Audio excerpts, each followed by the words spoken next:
उल्टा नाम जपे जग जाना वाल्मीकि भय ब्रह्म समाना।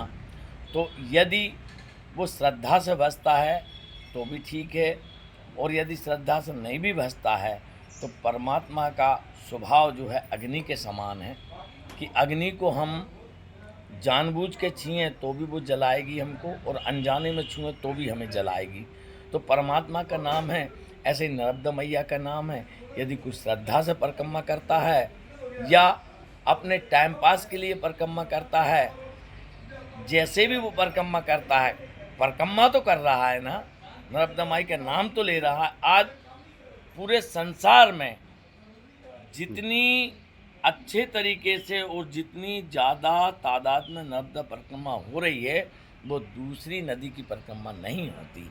तो हमें तो ये प्रसन्नता मिलती है कि दिन प्रतिदिन जो है नर्मदा परिक्रमावासी बढ़ते जा रहे हैं, हमारा कुटुंब बढ़ता जा रहा है। आज यदि ये है कि हम यदि ऐसे देखें तो कोई निकल ही नहीं पाए यदि हम उनको नियम में बांधें तो, जी है ना। जी। तो हमें तो इस बात की प्रसन्नता है कि परमात्मा का नाम रीझ भजे या खींच हैं, उल्टा नाम जपे जग जाना वाल्मीकि भय ब्रह्म समाना।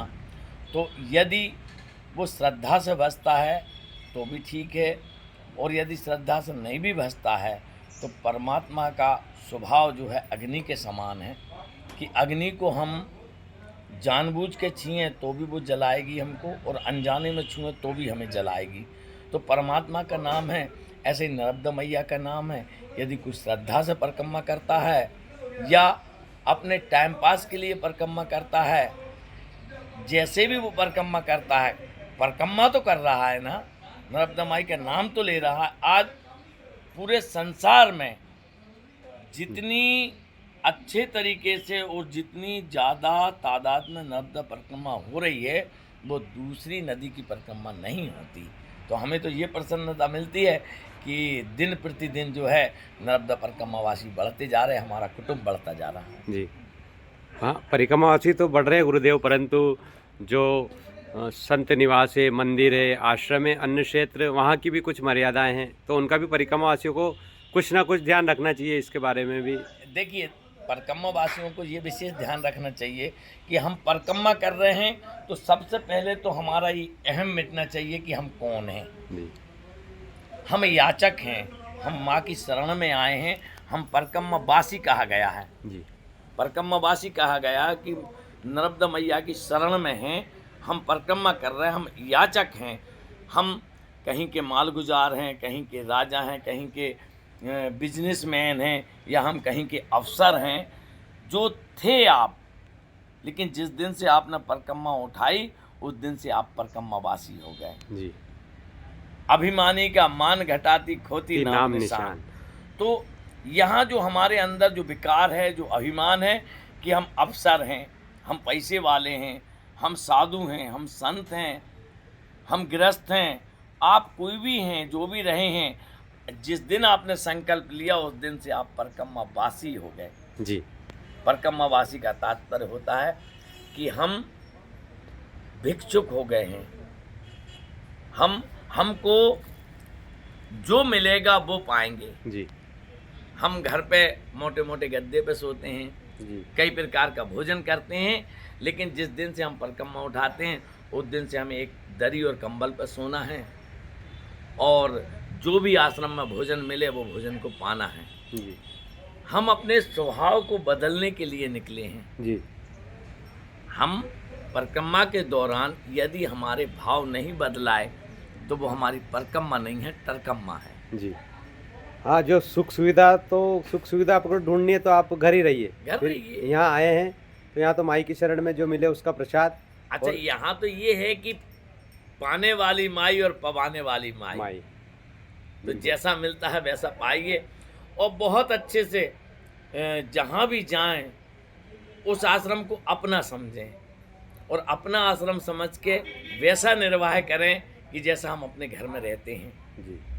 अब नहीं है, कहीं कहीं व्यवस्थाएं नहीं हो पाती, हमारे यहाँ भी कई बार व्यवस्थाएं नहीं हो पाती, तो जो व्यवस्था है उस व्यवस्था में वो अपना निर्वाह कर ले, वो परिक्रमावासी है। गुरुदेव परिक्रमा की आश्रम में, तो जैसे परिक्रमावासी आश्रम में पहुंचता है, अन्य क्षेत्र चलते हैं तो बहुत सी जगह से अन्य क्षेत्र से हम जुड़े हैं, वहाँ से भी संदेश आता है कि परिक्रमावासी जहाँ खिचड़ी मिली है तो वहाँ कहेगा कि हम तो रोटी खाते, हमारे को रोटी। तो क्या यह परिक्रमावासी को शोभा देता है कि वो अपनी मांग दूसरों पर थोप? देखिए ये परिक्रमावासी कमी है जी। जो सही परिक्रमावासी होगा वो कभी भी किसी से ये नहीं कहेगा, अपनी डिमांड नहीं रखेगा कि हम खिचड़ी नहीं पाते। देखिए क्या होता है कि यहाँ से जब नीचे की साइड जाते समुद्र की साइड तो इकट्ठे हजार 2,000 500 2,000 2,500 परिक्रमावासी इकट्ठे होते हैं। या तो फिर ये है कि हम उस आश्रम में जाके सहयोग करें। जी बिल्कुल। लेकिन आप लोग पैदल चल के थक जाते हैं और थकान के कारण आप कोई कार्य नहीं कर सकते हैं, तो हमें जो मिलता है, जो भी प्रसादी मिलती है, चाहे खिचड़ी और कढ़ी मिले। अब थोड़ी देर के लिए मैं ये बोलूँगा, मान के चलो हम सूखा सामान रख ले आश्रम में कि हम खिचड़ी और कढ़ी भी ना बनाएं, और सामान रखा है और परिक्रमावासी आते हैं तो उनको सामान दे दिया जाए कि भैया ये सामान रखा है, आप बनाइए, चाहे दाल चावल सब्जी रोटी बनाइए या सब्जी पूड़ी बनाइए, जी जो आपको बनाना सामान रखा है आप बना के पाइए। तो उसमें ये बोलते हैं कि महाराज जी आप तो हमें खिचड़ी और कढ़ी खिला दी। पहले परिक्रमा का स्वरूप यही होता था, सदावत ही मिलता था, वो भी भिक्षा में मिलता था। हाँ गुरुदेव आपने तो पहले भी परिक्रमा की होगी, तो उस समय भी परिक्रमावासी जाते थे? हाँ, तो हम जब परिक्रमा करते थे उस समय सदा व्रत मिलता था, अन्य क्षेत्र नहीं थे, सदा व्रत था। तो सदा व्रत में हमको आटा दाल चावल मसाला ये मिलता था, और सदा व्रत लेके कच्चा सामान लेके फिर हम उसको सिद्ध करते थे। तो ये तो परिक्रमा का नियम है। लेकिन आज भगवती की कृपा से ज़्यादा परिक्रमावासी आने लगे हैं और लोगों के भाव जागृत हुए, और लोगों ने यदि अन्य क्षेत्र चलाए हैं तो मैं सभी परिक्रमावासी से कहना चाहूँगा कि उसमें सहयोग करिए, हमें जो प्रसादी मिल रही है उसको प्रेम से पाइए। थोड़ा परिश्रम भी करें। हम परिक्रमा में आए हैं तो थकान तो सभी को होती, पर अन्य क्षेत्र में हम देखते हैं 2 लोग ही भोजन बना रहे हैं और सभी विश्राम कर रहे हैं। तो हमारा 10 में से 2 भी इस बात को स्वीकार करें, कुछ ना कुछ हाथ बटाए, सब्जी बन रही है। हाथ तो बटाना चाहिए ना, लेकिन वो एक बात बोल के इतिश्री कर लेते हैं कि हम थक गए। अच्छा, मैं सभी परिक्रमावासियों से ये भी कहना चाहूँगा कि यदि नर्मदा मैया ने आप पे कृपा करी है और आप परिक्रमा पे निकले हैं तो टाइम क्यों देख रहे हैं? लोग कहते हैं कि हम 3 महीने में परिक्रमा कर लेंगे, हम 4 महीने में परिक्रमा कर लेंगे, तो क्यों उसको 6 महीने में करो, 8 महीने में करो। 3 साल 3 महीना 13 दिन का विधान है नर्मदा परिक्रमा का। तो 3 साल 3 महीना 13 दिन बहुत कम परिक्रमावासी जाते हैं। बस आज तो ये है कि मैं कितने कम दिनों में परिक्रमा कर लूँ। हाँ, ये एक दौड़ भाग और वो चल रहा है कि मैं इतने दिन में कराया। हाँ, तो ये है कि जिसको जैसा माई, मैं तो ये कहूँगा कि माई अपनी शरण में जिसको जितना दिन रखना चाहे, हाँ, वो इतने दिन रह पाता, वो उतने ही दिन रह सकता है, वो अपनी मर्जी से नहीं चल सकता। जी गुरुदेव। इसी परिक्रमा में एक जो स्थान आता है नर्मदा परिक्रमा में, शूलपाणे की झाड़ियाँ, वहाँ की सेवा भी जितने, अब तो बहुत अद्भुत सेवा हो गई वहाँ पे। एक समय था, उस समय पे शूलपाणे की झाड़ी में वहाँ के जो मामा लोग थे वो लूट लिया करते थे। लेकिन लूटना भी बड़ा विचित्र था कि वो ही लूटेंगे और वो ही भोजन कराएंगे। तो मैं तो ये समझता हूँ कि वो हमारे ऊपर जो भार रहता था, हम अपना जो सामान रखे रहते थे, वो हम पे बड़ी कृपा करके वो सामान ले लेते थे, तो हमारा पूरा भार वो ले लेते थे और हम पैदल स्वतंत्र चलते थे। जी गुरुदेव। देखिए, नर्मदा परिक्रमा का पूरा जो परिक्रमावासी का दायित्व होता है उस पर हमारे गुरुदेव की चर्चा की। गुरुदेव जब दक्षिण तट से परिक्रमावासी आता है तो अमरकंटक या ओमकारेश्वर से लगभग परिक्रमावासी अपनी परिक्रमा उठाते हैं, तो क्या ऐसा विधान है कि यहीं से उठानी चाहिए परिक्रमा, कहाँ से भी उठा सकते हैं? नहीं, परिक्रमा तो कहीं से भी वो उठा सकते हैं, लेकिन क्या है कि परिक्रमा के दौरान आपको 2 बार ओंकारेश्वर आना पड़ेगा। यदि आपने अमरकंटक से परिक्रमा उठाई है तो आपकी परिक्रमा पूरी अमरकंटक में होगी, लेकिन जल चढ़ाने तो आपको ओंकारेश्वर ही आना पड़ेगा ना जी। तो ओंकारेश्वर से जो परिक्रमा उठाते हैं तो यहीं उनकी परिक्रमा पूर्ण होती है और यहीं की यहीं जल चढ़ा देते हैं। और दूसरी जगह से यदि परिक्रमा उठाते हैं तो परिक्रमा पूरी करके जाएंगे, फिर वहाँ से उन्हें ओंकारेश्वर आना पड़ेगा जल चढ़ाने। इसलिए परिक्रमा कहाँ से भी उठाई जा सकती है, पर ओमकारेश्वर में आपको सुविधा रहती है कि ओमकारेश्वर से परिक्रमा प्रारंभ होगी, यहीं आकर पूर्ण होगी। यहाँ जल ओंकारेश्वर ममलेश्वर को अर्पित करके आप कन्या भोज भंडारा जो आपकी यथाशक्ति वो कर सकते हैं।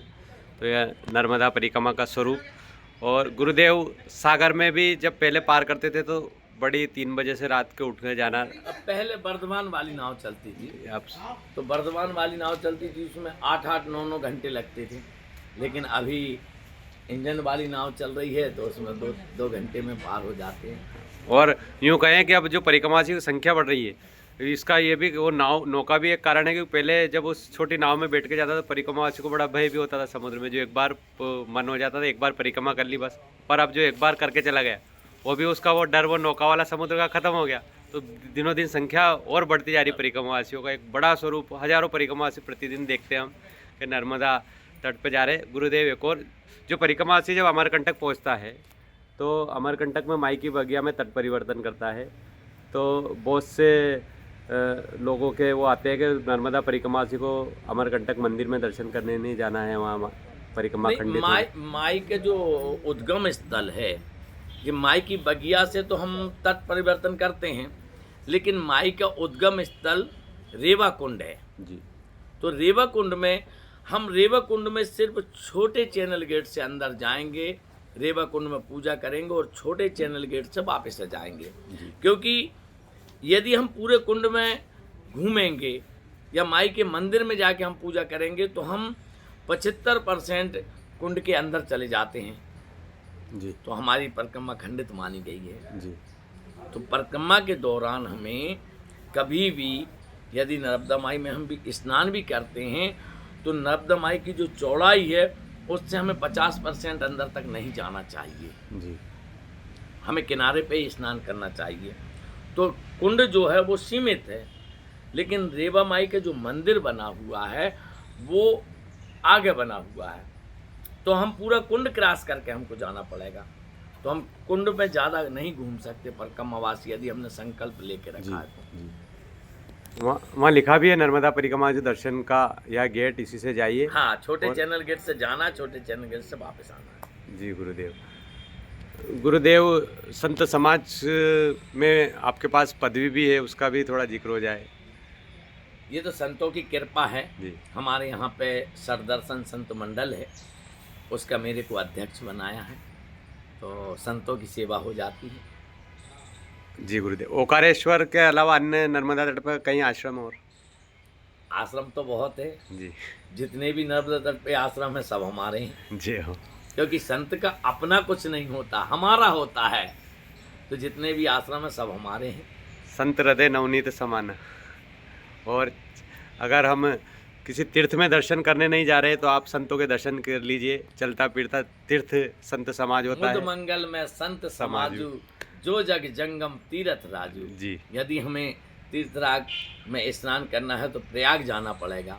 यदि 4 संतों के दर्शन हो जाते हैं तो चलते फिरते प्रयाग के दर्शन हो जाते हैं। जी। ये आज पूरी चर्चा हमारे इस जोड़ गणपति महाराज के दर्शन के साथ गुरुदेव से हुई।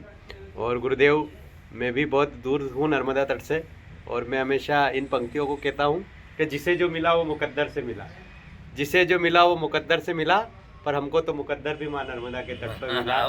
ये कर्मभूमि बन गई और जन्मभूमि को हम छोड़ चुके हैं। जो 30 वर्ष वहाँ गुजारे थे, पर ये कर्मभूमि के 10 वर्ष नर्मदा तट पर यहाँ की सेवा अद्भुत है। और मन एक बन सा गया है कि जो जीवन हो माई की शरण में ही और जितना हो सके सेवा में हो। ये भी उसकी कृपा, ये भी उसकी कृपा है। नहीं तो कुछ लोगों को ऐसा भी होता है कि नर्मदा तट से दूर फेंक देती जी। है और जिसको अपनाती है उसको दूर से भी बुला लेती है। तो ये उसकी कृपा है। जी गुरुदेव। तो आज की यह वार्ता गुरुदेव से और एक संदेश, बिल्कुल नर्मदा परिक्रमावासी नर्मदा परिक्रमा करने आ रहा है तो गुरुदेव ने कहा वो तो किसी भी स्वरूप में आए, उसका स्वभाव कैसा हो सबको हमको तो अपनाना है, पर हमारा भी दायित्व बनता है जब हम सब छोड़ के घर परिवार छोड़कर माई के तट पर आए, माई के पद पर कुछ पाने के लिए आए हैं, तो हमारा स्वभाव, हमारा जो नृत्य का कर्म है वो ऐसा हो जिससे सभी को सहज और सरल लगे। आश्रम में बन सके तो हम सेवा करें। सेवा अगर नहीं कर पा रहे तो जो आश्रम की व्यवस्था है उनको निर्विवाद रूप से ग्रहण करें। और जो अन्य क्षेत्र आश्रम नर्मदा तट पर जो चल रहे हैं, या आप यदि कुछ उसमें सेवा दे सकते हैं, आप इस योग्य हैं, तो वहाँ की आर्थिक सेवा भी आप अन्य क्षेत्र आश्रम की करें जहाँ आपको लगता है पूरे परिक्रमा पथ में। तो आज का या अन्य क्षेत्र आश्रम का पावन दर्शन, गुरुदेव का पावन दर्शन। मात श्री नर्मदे हर, जय ओमकार जी। ये पूरा आश्रम है, गुरुदेव का जो निवास स्थान है, बिल्कुल सरल सहज संतों का निवास होता है।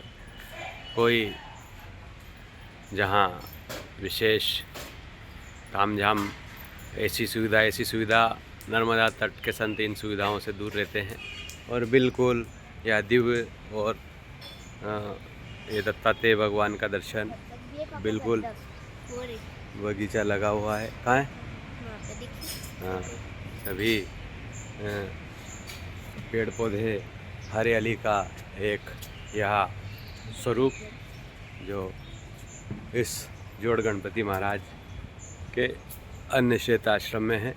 और हम आज पहुँचे हैं, परिवार सहित गुरुदेव का भी दर्शन किया और आश्रम का भी यह अति पावन दर्शन।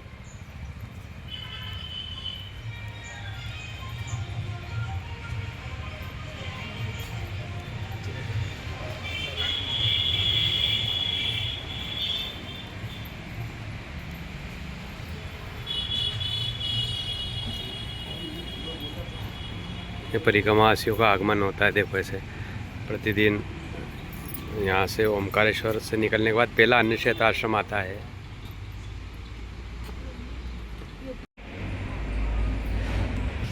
नर्मदे हर, यह है नर्मदे हर जोड़ गणपति अन्य क्षेत्र आश्रम, नए बस स्टैंड के पास ओमकारेश्वर। सभी नर्मदा परिक्रमावासी आते हैं। मुस्कुराइए, आप ओकार जी में हैं। अन्य क्षेत्र शाम 8 बजे से 10 बजे तक नर्मदा परिक्रमावासियों के लिए भोजन और प्रमाण पत्र की व्यवस्था, जोड़ गणपति। तो यहाँ अन्य क्षेत्र आश्रम और जो जोड़ गणपति जी महाराज है उनका दर्शन। और बड़ा सुंदर यह आश्रम है और यह दर्शन नर्मदे हर।